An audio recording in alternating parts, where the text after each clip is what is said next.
Blessings and welcome to today's Law Enforcement Daily Devotional.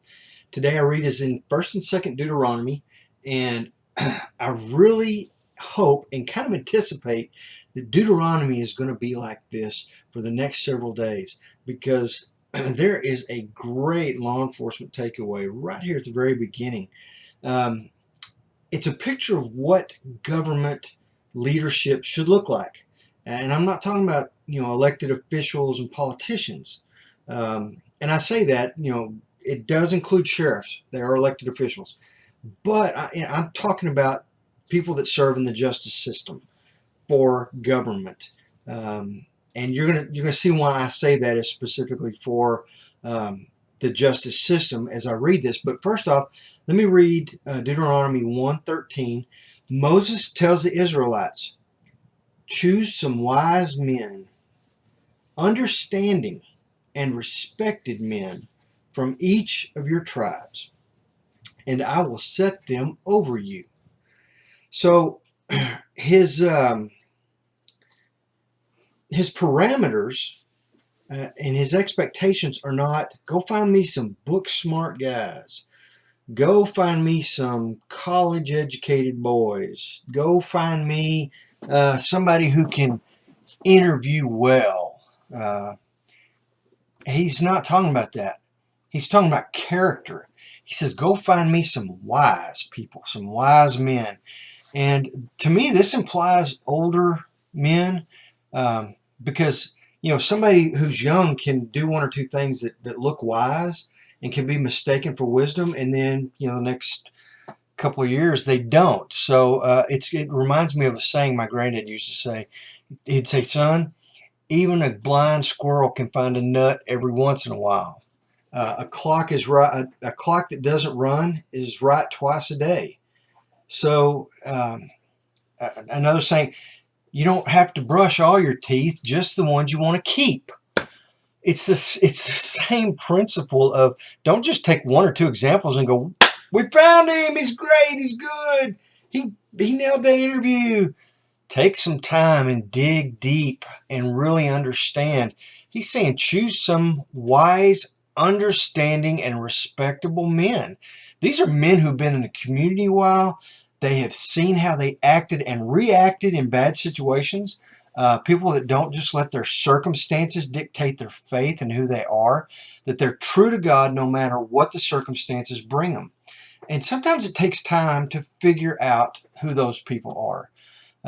So that's what he's talking about. These are the men he's talking about who are the leaders. These are the ones who are going to take the lead, and you want people in the lead who are God-fearing men, who are wise and make good decisions, who make good judgments, not just, fly off the handle, angry, vengeful type people. That's not what Moses is calling for. And I love the thought of this. And I especially love it when he's talking about the justice system, because he says in verse 15, he continues two verses later, he says, so I took the leading men of your tribes, wise and respectable men, and appointed them to have authority over you as commanders of thousands, of hundreds, of fifties, and of tens, and as tribal officials. And I charged your judges at the same time, hear disputes between your people and judge fairly, whether the case is between two Israelites or between an Israelite and a foreigner residing among you. In other words, treat them fair. I don't care what their religion is, what their color is, what club they're part of, or what church they go to. Treat everybody fairly. Do not show partiality in judging. Hear both small and great alike. Do not be afraid of anyone, for judgment belongs to God.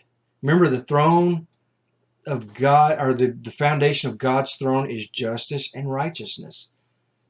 They belong to Him. So we are officers of His court when we go out and do our duties, and we report back to Him, And I'm not saying, man, if you're not getting on your knees and telling God everything you did in the shift, God knows what you did. And everything we do comes back to Him.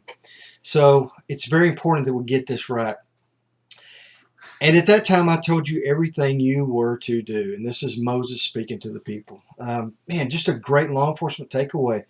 And again, I've said this over and over again, and I'll continue to say it. If you are a street officer in a community, you're a leader. You are a leader that people look up to. They're expecting justice from you, fairness.